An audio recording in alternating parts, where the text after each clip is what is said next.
Hi friends, मैं विकास आप सभी का मेरी क्लास में वेलकम करता हूं। आज हम फ्रैक्शन स्टार्ट करेंगे। आज ये हमारा फ्रैक्शन का पहला वीडियो है। इससे पहले मैं आपको पिछली वीडियो में भिन्नों का ओवरव्यू दे चुका हूं कि मैं आपको बता चुका हूं कि भिन्नों का स्कोप क्या होता है, हमें उसमें क्या क्या पढ़ना होता है। आज हम फ्रैक्शन में सीखेंगे कि उन्हें किस प्रकार लिखा जाता है, वो कितने प्रकार की होती है, उन्हें किस प्रकार से इंटरप्रेट किया जाता है।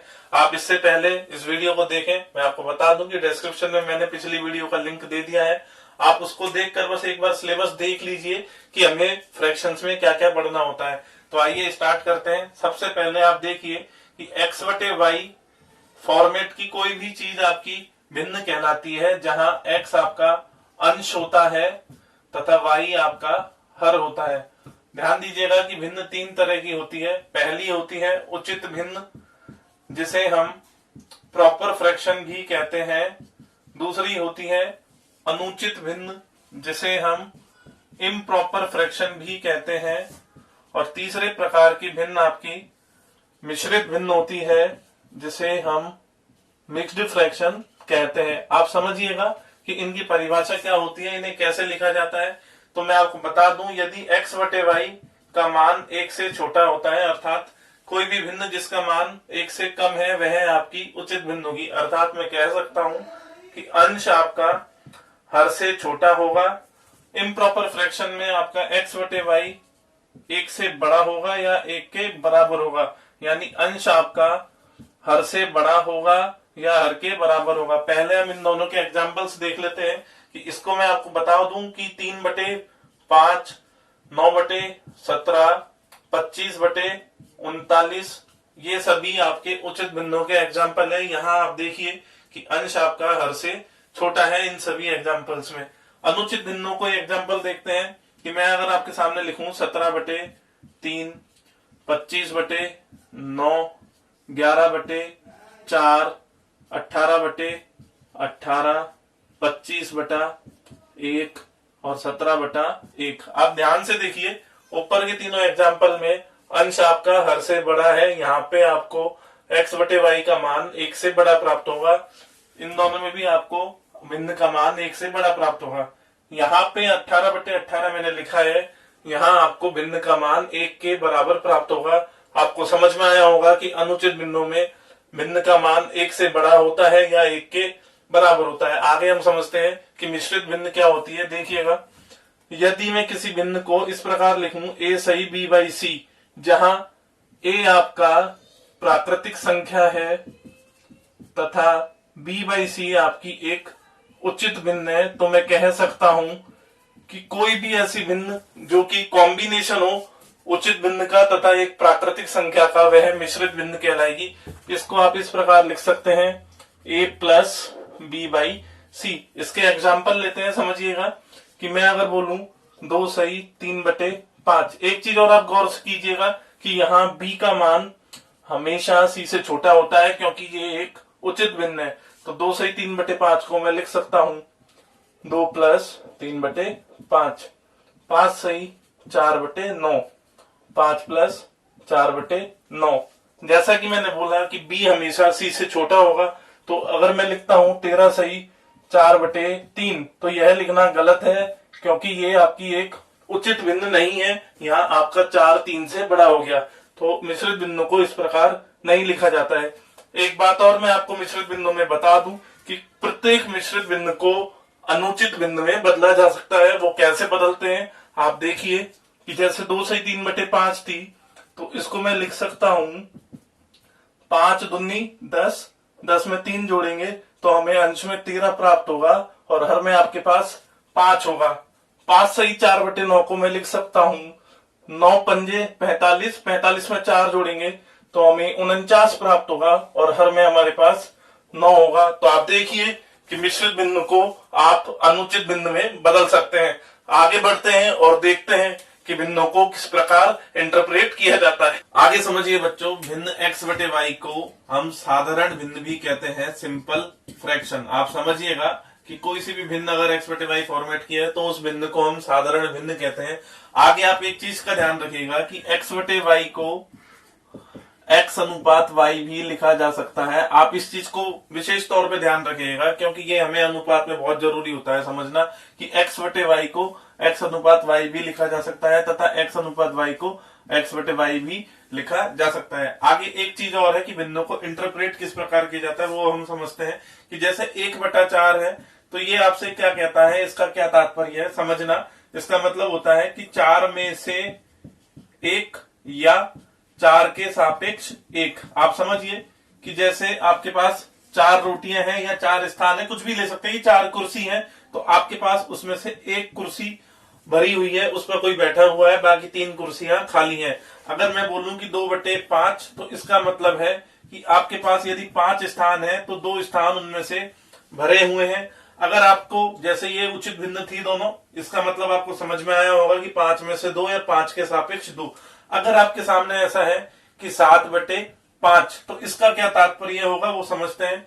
इसको हम लिख सकते हैं 1 सही 2/5। आप समझिए जो ये 1 है आपका, ये 1 5 का पूरा ग्रुप बनेगा तथा ये 2/5 का मतलब है कि अगले 5 में आपके पास केवल 2 स्थान भरे हुए हैं और ये पूरा 1 आपका 5/5 आपका इस प्रकार से भरा हुआ है। आप इसको कह सकते हैं कि 5/7 का मतलब है कि आप यदि 5-5 के जोड़े बनाते हैं तो पहले 5 आपके पूरे भरे हुए हैं तथा अगले 5 में आपके पास 2 स्थान भरे हुए हैं। यानी मैं कह सकता हूं कि 1 सही 2/5 जैसा कि 1 से बड़ा है तथा 2 से छोटा होगा तो 1 तो पूरा पूरा हो गया तथा 2 जो है उसमें आपके 5 पार्ट किए हुए हैं जिसमें से 2 पार्ट आपके भरे हुए हैं। मैं उम्मीद करता हूं आपको समझ में आया होगा कि भिन्नों को किस प्रकार इंटरप्रेट किया जाता है। एक और एग्जांपल चलो मैं ले लेता हूं कि जैसे आपके पास 3/4 है। आप इसको ध्यान से समझिएगा, ये 3/4 होता है। इसको मैं एक वृत्त की सहायता से समझाता हूं कि ये वृत्त है। इस वृत्त के यदि आप 4 बराबर भाग करते हैं तो इसमें 3/4 का मतलब है कि हम 3 भागों की बात कर रहे हैं। हमारा 4 में से 3 भाग यहाँ हमारे ऑक्यूपाइड है, यानी 4 में से 3, 4 के सापेक्ष 3 भाग हमारे छायांकित है, 1 भाग हमारा खाली रहेगा। मैं उम्मीद करता हूं कि आपको समझ में आया होगा कि भिन्न किस प्रकार इंटरप्रेट की जाती है तथा उनको आगे कैसे देखा जाता है। अगला एग्जाम्पल जो मैं आपको बता रहा हूं उसे आप समझिए कि भिन्नों को इस प्रकार भी लिखा जा सकता है। जैसे 2/5 आपकी एक भिन्न है। इसे यदि मैं आपसे बोलूं कि मैं इसे 4/10 2 चौकू 8/20 2 ढाई 20/50 इस प्रकार भी लिख सकता हूं। आप देखिए कि 2/5 को मैंने यदि 2 से ऊपर नीचे गुणा किया तो मुझे 4/10 प्राप्त हो जाएगा। 2/5 को यदि मैं 4 से ऊपर नीचे गुणा करूं तो मुझे 8/20 प्राप्त हो जाएगा। 2/5 को यदि मैं 10 से अंश व हर में गुणा करूं तो मुझे 20/50 प्राप्त हो जाएगा। ये सभी भिन्न आपस में समतुल्य भिन्न कहलाती हैं। समतुल्य भिन्न, जिन्हें हम इंग्लिश में इक्विवेलेंट फ्रैक्शन कह सकते हैं। आप समझिएगा कि समतुल्य भिन्न का क्या कॉन्सेप्ट होता है कि भिन्न आपस में बराबर होती हैं। आप एक चीज और गौर कीजिए कि यदि मैं 2/5 और 4/10 इसमें से 2 समतुल्य भिन्न ले लूं, इक्विवेलेंट फ्रैक्शन ले लूं, तो आप गौर कीजिए यदि मैं यहाँ इस प्रकार से गुणा करता हूं कि 10 को मैं इस 2 से गुणा करूं 20 और इस 5 को इस 4 से गुणा करूं तो 20, यानी 2 समतुल्य भिन्नों में आप देखेंगे पहली भिन्न का अंश और दूसरी भिन्न के हर को गुणा करने पर वही प्राप्त होता है जो पहली भिन्न के हर तथा दूसरी भिन्न के अंश को गुणा करने पर प्राप्त होता है। यानी आप कह सकते हैं, आप चेक कर सकते हैं यहाँ से कि यदि कोई भिन्न समतुल्य भिन्न है जैसे a/b और c/d बराबर है तो हम कह सकते हैं कि AD को BC के बराबर होना पड़ेगा।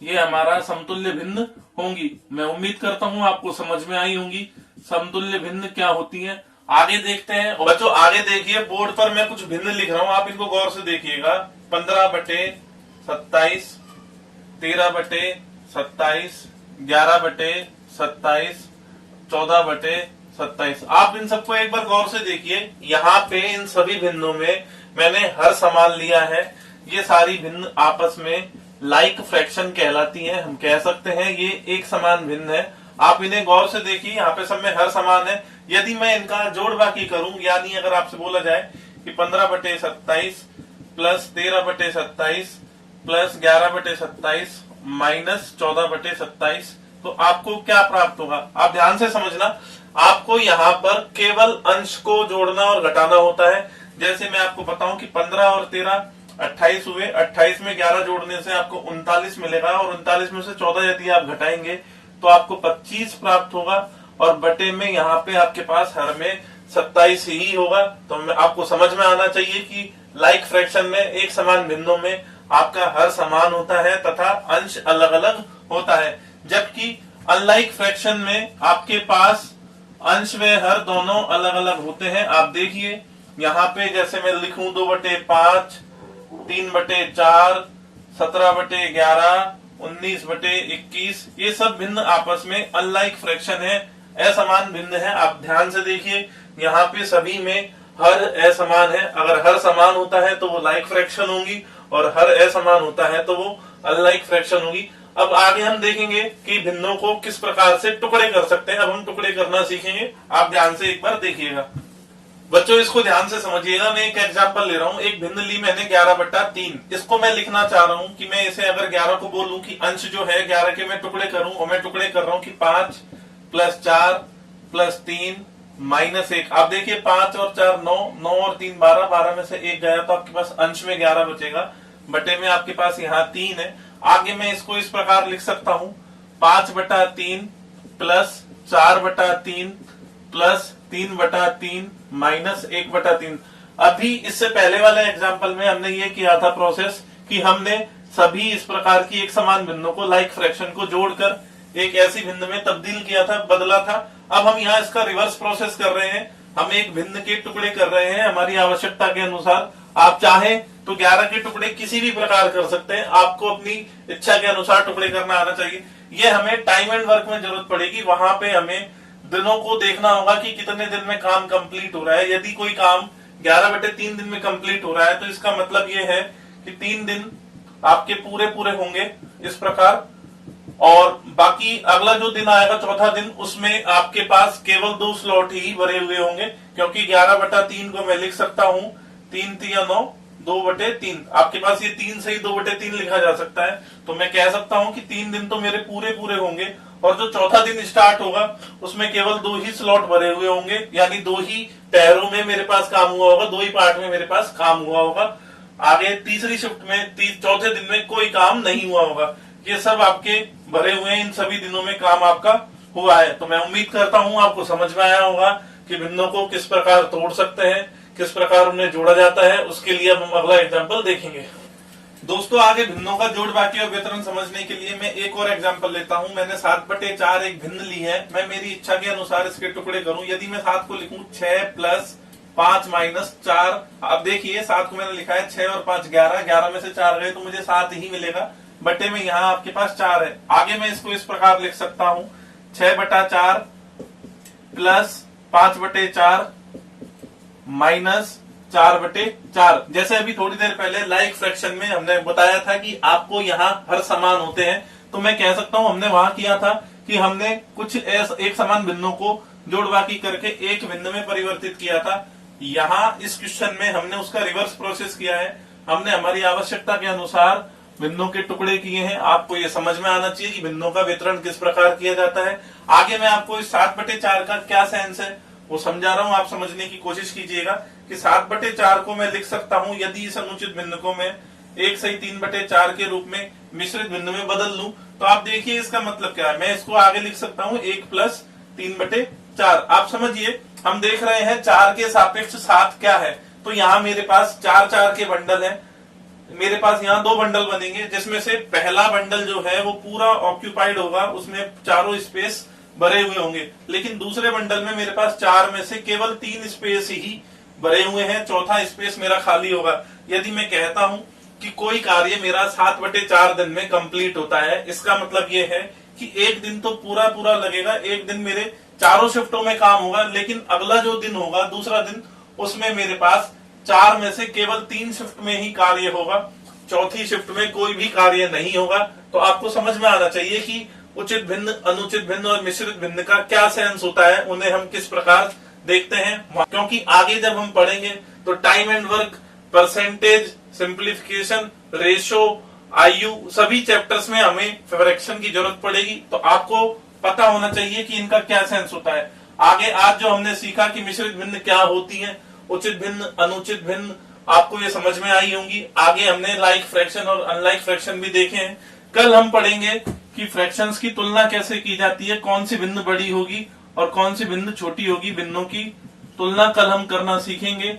और कल एक चीज और हम सीखेंगे कि दशमलव भिन्न क्या होती है, उनको किस प्रकार लिखा जाता है, और साधारण भिन्न और दशमलव भिन्नों का परस्पर परिवर्तन किस प्रकार किया जाता है, ये भी कल हम सीखेंगे। दोस्तों, इसी के साथ मैं आज यही रुकूंगा। मैं नेक्स्ट वीडियो में आपसे मिलूंगा। मैं उम्मीद करता हूं कि आपको वीडियो पसंद आई होगी।